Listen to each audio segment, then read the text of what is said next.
Assalamualaikum warahmatullahi wabarakatuh. Selamat pagi anak-anak ibu semua. Bagaimana kabarnya? Semoga anak-anak ibu semua dalam keadaan sehat dan tetap semangat meskipun pada awal semester baru ini kita masih belum bisa belajar secara tatap muka. Nah, pertemuan pertama kita pada semester baru ini kita akan mempelajari materi perbandingan, yang mana waktu kelas 5 SD, anak-anak ibu semua sudah belajar mengenai perbandingan atau yang lebih dikenal yaitu mengenai pecahan. Pada materi perbandingan, kompetensi dasarnya ada 4. Yang pertama yaitu 3.7, menjelaskan rasio dua besaran, satuannya sama dan berbeda. Kompetensi dasar yang kedua, 3.8, membedakan perbandingan senilai dan berbalik nilai dengan menggunakan tabel data, grafik, dan persamaan. Nah, pada pertemuan kali ini yang kita akan bahas yaitu hanya mengenai perbandingan senilai.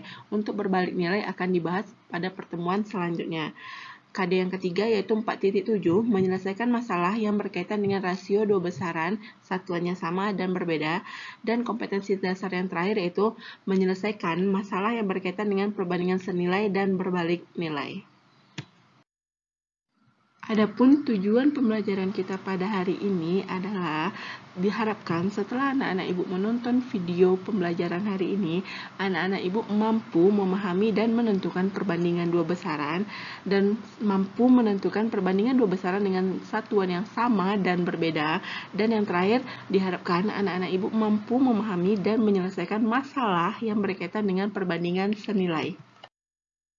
Kita langsung masuk saja ke materinya, yaitu perbandingan dua besaran. Nah, perbandingan atau rasio adalah bilangan yang digunakan untuk menyatakan sebuah perbandingan kuantitas atau ukuran dari dua atau lebih objek yang dilambangkan dengan A banding B atau A per B.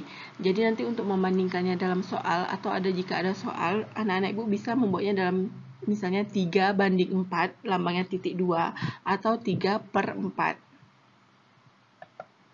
Sekarang kita masuk ke contoh soal perbandingan dua besaran, yang mana diberikan sebuah foto yang terdiri atas beberapa siswa perempuan dan siswa laki-laki dan juga satu orang guru. Yang ditanyakan adalah bandingkan banyak murid perempuan dengan murid laki-laki.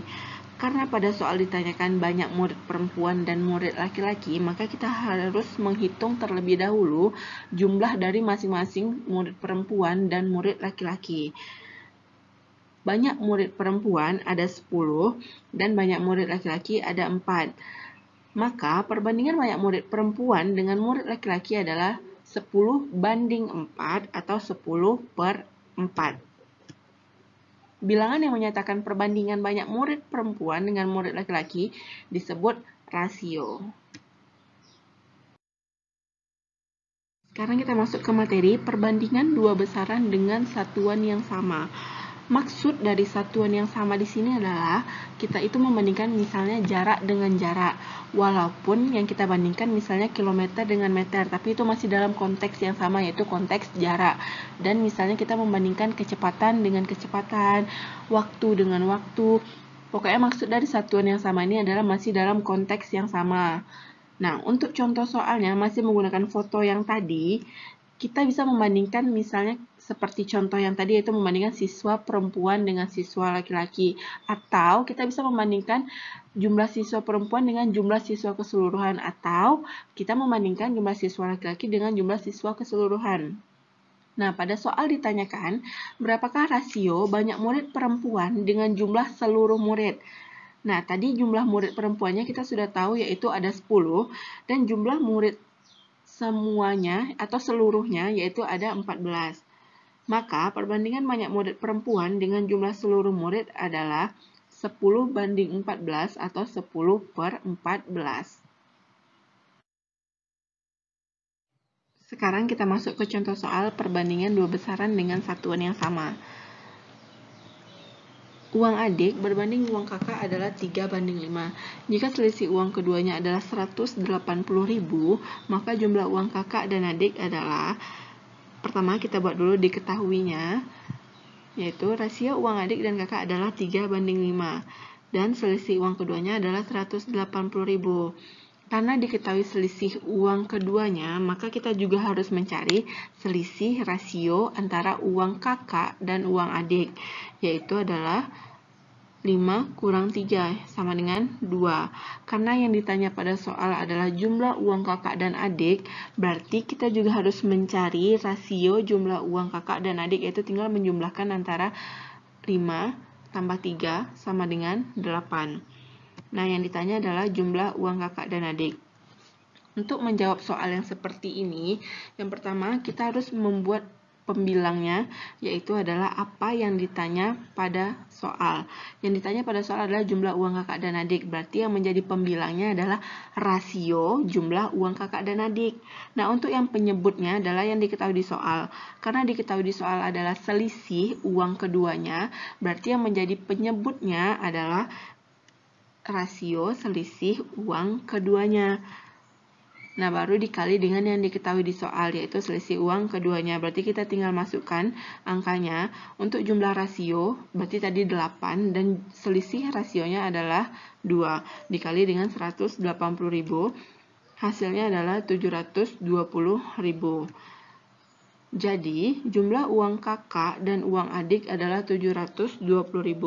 Jadi yang perlu ditekankan untuk menyelesaikan soal dengan satuan yang sama ini, untuk bagian pembilang atau yang paling atas itu adalah apa yang ditanya di soal. Jika ditanya adalah jumlah uang keduanya atau misalnya jumlah umur keduanya, berarti yang menjadi pembilangnya atau bagian yang paling atasnya adalah jumlah rasio umur keduanya. Nah, jika diketahui selisih umur keduanya, berarti yang menjadi penyebutnya adalah selisih rasio umur keduanya, baru dikali dengan apa yang diketahui di soal. Begitu ya anak-anak Ibu. Sekarang kita masuk ke materi selanjutnya, yaitu perbandingan dua besaran dengan satuan yang berbeda. Maksud dari satuan yang berbeda di sini adalah jika kita ingin mencari kecepatan dari kendaraan yang kita kendarai, berarti kita harus membandingkan antara jarak tempuh dan waktu selama perjalanan. Berapa lama waktu yang sudah kita tempuh. Nah, jarak memiliki satuan misalnya kilometer. Waktu tempuhnya, satuannya adalah jam. Berarti kecepatan akan memiliki satuan kilometer per jam. Nah, kalau misalnya jaraknya dalam meter dan satuannya dalam sekon, berarti kecepatan akan memiliki satuan adalah meter per sekon, memiliki satuan yang berbeda. Nah, untuk contoh soalnya, diberikan jumlah data penduduk dan luas wilayah 4 buah kabupaten, yaitu ada Kabupaten Banyuwangi, Bondowoso, Jember, dan Situbondo. Rima mengatakan bahwa kabupaten yang memiliki kepadatan penduduk per kilometer persegi yang rendah adalah Kabupaten Situbondo, karena jumlah penduduknya yang paling sedikit dibandingkan kabupaten yang lain. Nah, sekarang pada soalnya ditanyakan, apakah pernyataan yang disampaikan Rima tersebut benar? Jelaskan.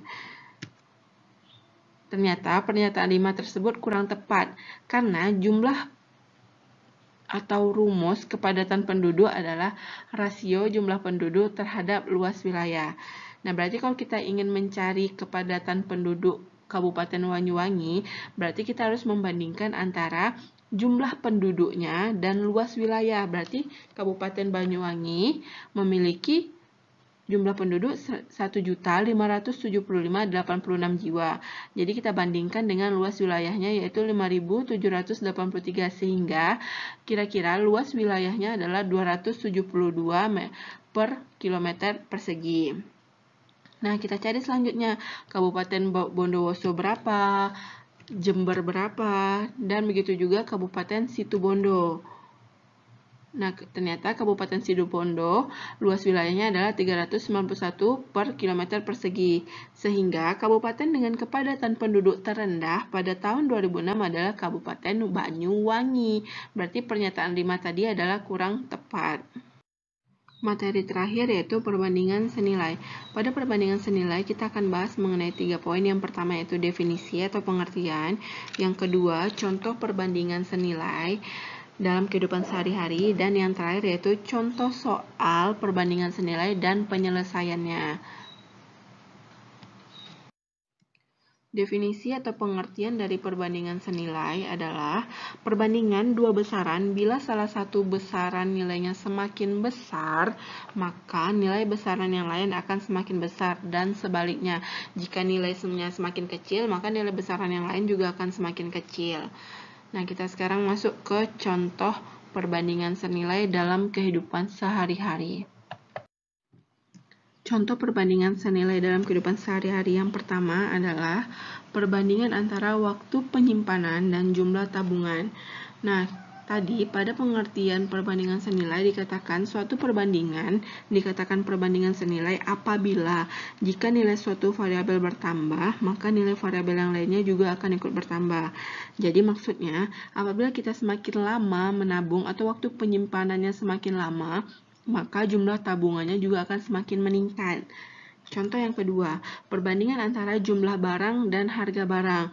Jika banyak barang yang kita beli itu bertambah atau semakin banyak jumlahnya, maka harga barang atau uang yang akan kita keluarkan juga akan semakin bertambah. Contoh yang ketiga, perbandingan antara jumlah pekerja dan upah pembayaran yang harus dikeluarkan. Berarti semakin banyak pekerja atau tukang, maka upah yang akan kita keluarkan juga akan semakin banyak. Nah, contoh yang terakhir yaitu perbandingan antara jumlah makanan dan jumlah orang yang menghabiskan. Berarti jika orang yang menghabiskan makanan itu banyak, maka jumlah makanannya juga harus diperbanyak. Begitu. Paham anak-anak Ibu? Sekarang kita bahas mengenai contoh soal dan penyelesaian soal perbandingan senilai. Untuk membuat 9 loyang kue diperlukan 6 kg tepung terigu. Suatu toko ingin membuat 12 loyang kue, maka banyak tepung terigu yang diperlukan adalah. Nah, contoh soal yang berikut adalah contoh soal perbandingan senilai, karena jika kita ingin membuat kuenya lebih banyak, maka jumlah tepungnya juga akan kita perlukan semakin banyak. Jadi tadi 9 loyang kue, itu tepung yang diperlukan adalah 6 kilo. Berarti kalau misalnya kita ingin membuat 12 loyang kue, berapa kilogram tepung yang kita butuhkan? Berarti caranya adalah kita bandingkan antara 9 loyang kue dan 12 loyang kue, itu sama dengan 6 kg tepung per berapa tepung yang akan diperlukan. Misalnya kita misalkan menjadi variabel X, berarti 9 per 12 sama dengan 6 per X. Kita kali silang, berarti 9 kali X sama dengan 12 kali 6. Nah, 9 kali X berarti jadi 9X, dan 12 kali 6 adalah 72. 9X sama dengan 72. Berarti X sama dengan 72 per 9 sama dengan 8 kg tepung. Jadi, banyak tepung terigu yang diperlukan adalah 8 kg. Sekian pembelajaran kita hari ini. Semoga anak-anak Ibu bisa paham dengan materi yang dijelaskan hari ini, yaitu mengenai perbandingan dengan satuan yang sama dan berbeda, dan perbandingan senilai. Dan semoga ilmu yang didapatkan hari ini bisa bermanfaat dalam kehidupan sehari-hari. Jangan lupa tetap jaga kesehatan, dan jangan lupa harus ikuti protokol kesehatan. Semoga pandemi ini segera berakhir dan kita bisa belajar secara tatap muka. Assalamualaikum warahmatullahi wabarakatuh.